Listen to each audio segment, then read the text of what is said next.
Nobel Prize 2020 in Physics has been awarded to 3 scientists for unraveling the mysteries of black hole.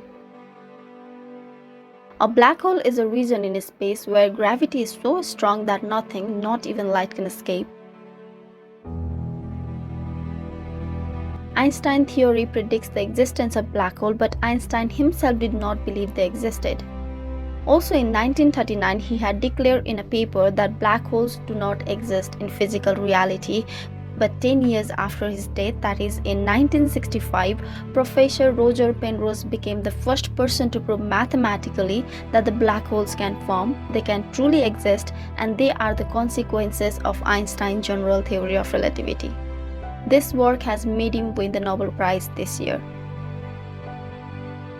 Another half of the award is given jointly to Professor Genzel and Professor Ghez for providing evidence of a supermassive object at the center of our galaxy by observing the motion of the stars.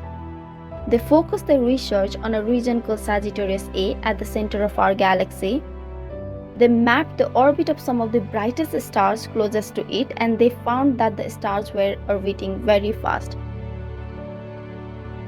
From the decade of long investigation, they concluded that only objects like supermassive black holes could explain their velocities. That's how they found the convincing evidence of supermassive black hole at the center of our galaxy. These 3 Nobel laureates together help us understanding some of the mysteries of black hole and showed us the evidences of existence of it.